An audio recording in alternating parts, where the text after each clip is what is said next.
What is up, you guys? It is Mike here, and welcome to my Banlist discussion for the new Yu-Gi-Oh! OCG October 2022 Banlist. Hello guys. I know it's been a long time since I made a video on the channel, and quite frankly, it's mostly been because I haven't been able to find any inspiration to really get up and make a video, and I just did not really have the energy to do much about it. But I am back now, and starting today and moving forward, I'm definitely going to be trying to do my best to upload more videos on the channel and start consistently making more content for you guys. So if you guys do enjoy that, feel free to stick around for it. But anyways guys, you guys are not here for that. You're here to get my ban list discussion on the Yu-Gi-Oh! OCG ban list. And just to give you guys a heads up, this is not going to be a full-blown reaction. I have already seen the list, and I'm just here to give you my overall discussion and like my thoughts on it. I'm not really here to react to it hands-on, but I'm just here to share what I think about these hits and how they should be addressing the meta. And before we get into that, I'm going to give you guys a quick overview of what the OCG metagame has been looking like recently. So as you guys can see here, I am on Road of the King here, and they do consistently, as you guys probably know, they always are releasing articles on their website about breaking down the OCG metagame throughout several different tournaments throughout Asia, including Japan, China, and many other different Asian countries. And as you guys can see here from their latest report that they released here at the time of recording, you can see here this has been very much a Tearalament and Splight format, with a few decks here and there that have been consistently able to top in the remaining slots, but for the most part it has always been a Tearalament and Splight format here, with Tearalament taking a slightly better edge with it because of the fact that Splight got hit on the last Forbidden list, with Totally Awesome getting banned, and you're gonna see very soon how much worse it's gonna get for them pretty soon. So as you guys can see here, Tearalament's here on this article has taken up almost 48% of the pie chart, and this is only accounting for those in Top Gun and everything. And as you guys can see, if we're excluding everything else that doesn't include Tearalament and Splight, the OCG metagame has been pretty diverse and has been able to consistently be able to keep a good amount of diversity going. Probably not as much as the TCG has, but still good enough to consider it a suboptimal healthy format in my opinion, but that's just me.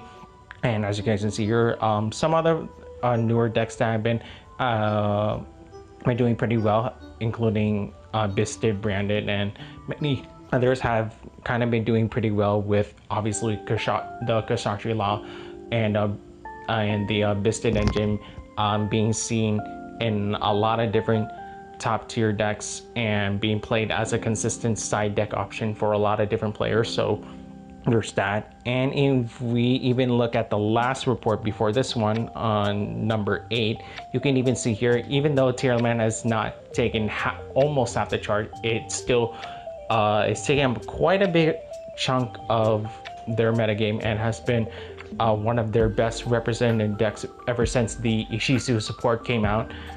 And Splight has always been consistently being able to keep up with the pace and still consistently get enough tops to be well represented in today's meta. And everything else below that has always either been Byssted, Kshatri-la, Exosister, and everything else before that that was already meta, including Flundery, Sword Soul, and many others. And yeah, even if you look here on the breakdown of this metagame report and the other decks that have been topping, you can see here some other interesting decks that have been, you know, consistently been doing pretty well. Like here, Mathmech Ignister has been seeing a little bit of contention in the rogue category, and even with Dragon Link with the Byssted engine has also been doing pretty well in my opinion. But everything else has been fairly balanced here and there. And yeah, for the most part, if you're going to a big sanctioned event with several different players, you're probably going to be and Tearalaments and Splight to be one of the most represented decks in that format. So without getting too into it, guys, I'm gonna go ahead and go into the list here. So this is gonna be the new OCG ban list for October, and it's gonna take effect on October 1, as you guys can see here. And for the ban cards, you guys can see the first two hits that you see right here is Wandering Griffin and Union Carrier being banned. So obviously Griffin Rider is one of the best cards in the Brave engine, due to the fact that, you know, it's just a free omni-negate for any deck that can counter cards like Nibiru and many other different hand traps going first. And it's been consistently one of the best engines that you can use in any deck for a very small price, because their engine is not really big, with cards like Rider Mirror and Water Enchantress getting limited, I believe, from the last list. And Union Carrier obviously is here just because of the Buster Lock, and yeah, this doesn't really do a whole lot in terms of the overall meta. I know there are some Sprite builds that do include having the Buster Lock being implemented in it, but other than that, the Buster Lock has not really been consistently all over the place from what I've seen. But if I'm wrong, if you guys have seen otherwise, please let me know in the comments below. But as far as these two hits go, this does not really do a whole lot for the Tearalament and the Splight engine. But if we get down to the limits, then that's where we're going to start talking. And that's it for the ban cards. And now, as you guys can see, for the limit, there are quite a few limits here. So we got Swap Frog going to 1. We got what is this one? Agido and Keldo put to 1, and we got Sprite Jet limited to 1, and Herald of the Orange Light limited to 1. Yata Garasu going to 1. The Tearalament Field Spell going to 1. Sprite Starter going to 1. The Flunderies Map Field Spell going to 1, and now Time Seal going to 1. So obviously for Swap Frog going to 1, this is gonna this is here to address the Sprite Frog engine, because even with Totally Awesome being banned from the last Forbidden and Limited list, Splight was still able to contend with most end boards, and still was able to consistently use the Frog engine for other different combo plays.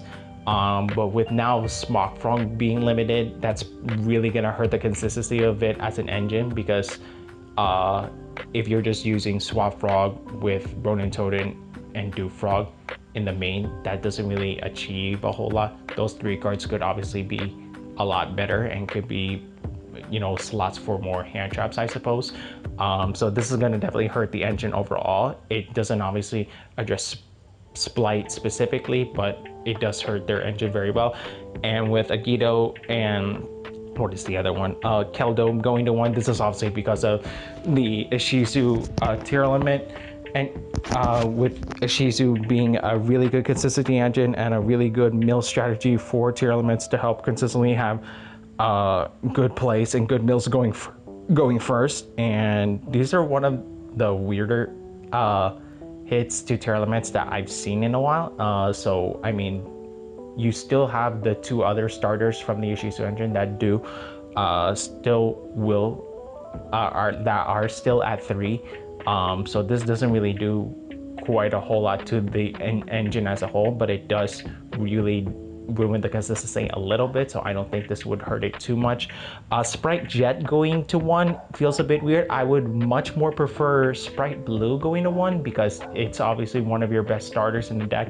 And Jet obviously does search you a spell and trap, like it can search your starter or the Sprite trap that I forgot the name of right now. So this is fine, and it obviously, just like the others, it is a free special summon. But I would have much more preferred Blue going to 1, because that really, if they really wanted to hurt the consistency overall, I feel like Blue would have been a better hit, because, you know, it's a monster searcher and it gets you a free extender or whatever, free rank 2 play to go into your Sprite combo. But other than that, I'm not too upset by this. It just feels a bit weird and unnecessary. Orange Light going to 1 also is a bit, it's also pretty good because of the Shizu engine and because it can kind of help a little bit with getting stuff in the grave to help trigger your Tearalament play. So this is not the worst. I just wish they did more in terms of actually addressing the Tearalament engine a lot better, but I guess this is what it is. Yatagarasu going to 1. I feel like this is just copying the TCG list because they just also got Yatagarasu to 1 on their last list, so this is not surprising at all. And obviously in modern Yu-Gi-Oh standards, this is definitely not going to see a lot of play because it eats your normal summon, and you won't have a really good, there's, at least as of now, there's no consistent way to lock your opponent, get the Yata lock pushed onto your opponent to a point where they can't play anymore. So I mean, this is not the worst, but you know, it's whatever. The Tearalament Field Spell going to 1 is also pretty interesting because of the other hits are here. This does kind of ruin the consistency by quite a bit, but not as much as I was hoping it would.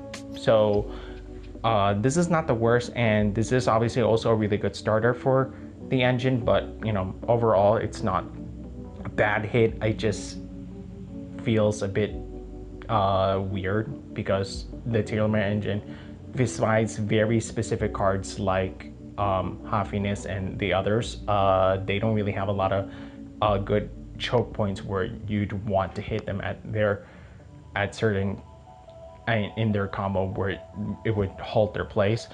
Splight starter going to 1 is also pretty interesting, and obviously it does hurt the Splight engine overall because if you don't open up blue, this is also your second best starter, which is ironic to say because it's called starter, in the engine that can help keep your plays going and can also somewhat be a good disruption going second if you have nothing else to, if you've already played throughout all the rest of their engine.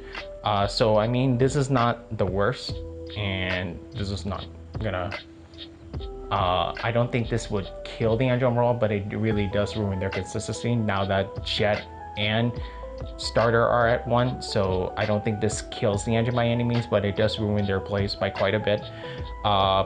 The Flundery's Map Field Spell is also okay. I mean, it's not the best hit. If they really wanted to hurt the deck, they would probably want to either limit or ban Rabina, or maybe hit one of the bigger birds like Empen or maybe Raisa or whatever. But Map going to 1 is a really big consistency hit for Flunderies, so I'm not too upset by this, and I can kind of understand why they would want to do this instead of Rabina. So I guess this is fine. And Time Stone going to 1 is, again, just like Yatagarasu, copying the last TCG Banlist with this also coming to 1. This is obviously not going to see play by any means, and I'm not expecting this to dominate every format or even see any side deck play by any means, but you know, it's cute that they're bringing it back, and they could have just brought this to 3, and I don't think anyone would care at this point. But that is it for the limits. Now we're going to the semi-limits here. So Dragon Buster is going to 2, Iris Magician going to 2, Aquamancer going to 2, Tearalament Happiness going to 2, Dimension Shifter going to 2, Torrent Scales going to 2, and now Lightning Storm going to 2.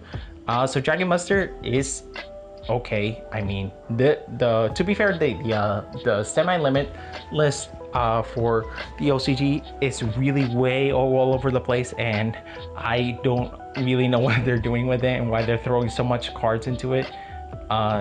It's just awful. Dragon Buster going to 2, I mean, it's not the worst. Obviously, ABCs has not, if you guys can tell from the pie charts I've shown you, ABC has not really been doing a whole lot in terms of representation. I know they can have kind of been mixing up the Therion engine with it and kind of been messing with it a little bit, but you know, other than that, I don't think ABC has been able to consistently top a whole lot, so this is not the worst. Iris Magician going to 2 is also kind of like a TCG copycat, but it's not the worst because pendulums have not been doing a whole lot in their metagame, even with Electromite being at 1, for reasons that are still very much unknown to me. But Iris Magician going to 2 is not the worst. Water Enchantress going to 2 is, I guess, fine. If I'm not mistaken, Aramis here and is also at 1, so I mean now you have like 3 copies of Water Enchantress, so I mean that's not the worst. And obviously with Griffin Rider being banned, I don't think anyone's gonna be incentivized, persuaded to play the adventure engine now, but you still do have the illegal night target that you can use to have more plays going second and to break boards, but I don't think that's appealing enough to be a good engine going first anymore. So I mean, it is what it is, I guess. Happiness going to 2 is also interesting because this is the only one that does have a quick effect that can play in your opponent's turn to help you get your plays going, and hoping you mill something that does, you know, trigger fairly well and gives you plays whether you're going first or second. So I mean, this is not the worst. And Dimension Shifter going to 2 feels a bit weird. I don't think I know a lot of decks out there that can make use of this, if I'm not counting Flunderies or maybe others. I'm just not sure what other decks I can think of that really would want to use Dimension Shifter. And I know this is a good hard counter to decks like Tearalament and Splight, but especially Tearalament because they're more graveyard heavy. So this feels like a very weird hit, including a lot of the other semi-limit hits. So I mean, this is not the worst. Torn Skills going to 2 is okay. I mean, Phantom Knights in the past have been able to consistently top well and been able to get enough representation in the past to, you know, be considered a good threat. And Phantom Knights has been able to adapt to the meta for quite a long time, even if it's not at the top tier, even if it's not at top tier contention, but has still been good enough to see a healthy amount of representation, in my opinion, and it has always been a really good road deck for me. So seeing this go to 2 does boost the consistency from being limited, so I guess it's fine. And Lightning Storm going to 2 is just weird. I mean, it's one of your best going second cards in the entire game, so I mean, I don't know why they would want to put this to 2. It just feels unnecessary. So I mean, it's Konami, so I'm not very much surprised at this point. But that's it for the semi-limits, and now we're going to the cards that went to 3. So Gen X Alibur going to 3, Danger Jackalope going to 3, Spiral Resort going to 3, Widow Anchor for Sky Strikers going to 3, and Magical Meltdown going to 3. So Gen X Alibur, I mean, it's fine. It used to be banned from what I know, and it was good for, I think, synchro plays, but I don't know a whole lot about this hit, if I'm being honest. So I mean, if you guys do want to point out something that makes this either a good or bad hit, let me know in the comments below.